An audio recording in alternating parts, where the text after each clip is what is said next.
Good day everyone, ito ulit ang inyong pambansang paint tutor, Rica Marquez, and welcome po sa ating munting channel, Tulay sa Tagumpay. Today po, ang isi-share ko po sa inyo ay part 5 ng mga pintura na makikita sa hardware at paint centers. Ito ay nakikita na lang sa paint centers, bihirang-bihira na po ito makikita sa mga hardwares. But meron mga hardwares na nagbibenta pa rin ng mga ganito acrylic, lalong-lalo na dun sa mga lugar na bihira naman ang paint centers. Okay? But before that, gusto ko muna magpasalamat sa lahat po ng nagsusubscribe, sa lahat po ng mga tumatangkilik sa ating mga video. Maraming salamat po sa inyong lahat. No? At kung bago po kayo sa aking channel, makisuyo po ako for favor po sa inyo na maki-share, maki-like, share, and subscribe po ng ating mga video upang mas marami pa po tayong matutulungan ng mga DIYers. No? So maraming salamat po. Now, ito na po ngayon, ano po ang acrylic paint? So, ang acrylic paint po ay kadalasan ginagamit po ito sa automotives. No? Nung panahon na wala pang urethane, so acrylic paint po ang malakas po pagdating sa mga automotive. But now, ginagamit na rin siya sa mga furniture, ginagamit na rin po siya kung saang application. No? So, yun. Ako, ginagamit ko po siya halimbawa sa mga tricycle, ganyan. So, ibig sabihin, yung hindi naman kailangan ng masyadong mamahaling mga pintura like urethane. So, ito po ang ginagamit ko, acrylic. No? At saka, mas madali po siyang gamitin kasi single component po ang acrylic paint. No? And, katulad nito, same lang po sila, no? Yan, maraming brand po yan sa market. Hindi po tayo nag-push or nag-promote ng mga brands, but ito po yun, at least makita nyo na ito po ang klase ng acrylic. No? Meron po tayong video nito about sa detailed po ng discussion ng acrylic paint, no? Understanding acrylic paint. Meron po tayong video niyan, okay?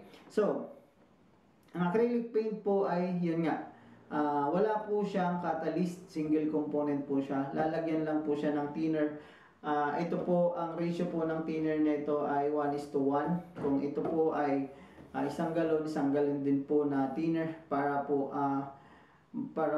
makuha yung viscosity. So, ina-apply po siya by brush or by spray, pero mas best po siya pag spray kasi sakto lang po na kapag nag-spray kayo, ginamit nyo sa spray to, kapag kulang po sa thinner ang inyong nilagyan o inyong pagkalagay sa spray, maglalabas po yan parang spider web. So magkakaroon po ng mga, alam niyo yung yung cotton candy, ganun po kapag hindi po proper ang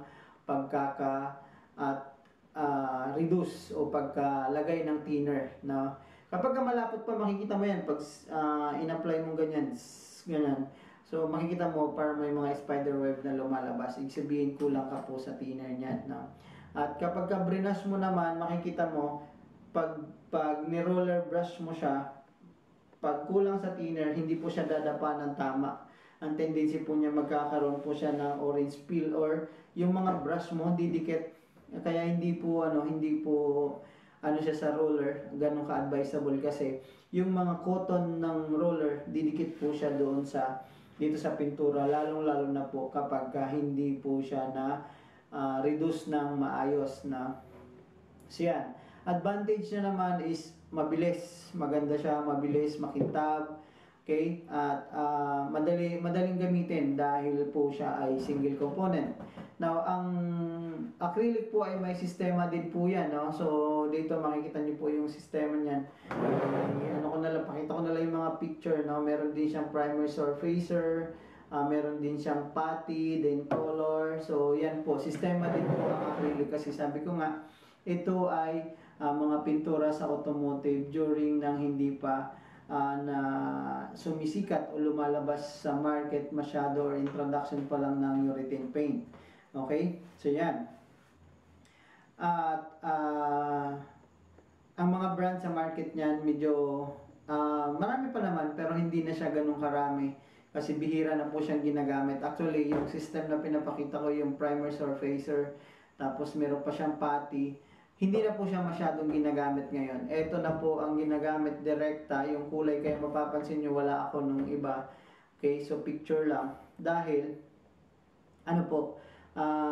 kulay na lang po ang ginagamit nito madalas ngayon. So, ang pinaka primer is epoxy primer na din. Ito na siya kagad. Okay, so ang thinner po dito is acrylic thinner. Okay, so yan po ang gagamitin. Okay, so ganoon lang po siya kadali gagamitin, no? Maraming kulay naman po yan sa market. Now, kung meron kayong mga katanungan, just comment below lang po, no? At just comment below lang po at sikapin po nating masagot ang inyong mga katanungan. Okay? Once again, ito po ulit ang inyong pambansang paint tutor, Rica Marquez. Good day po.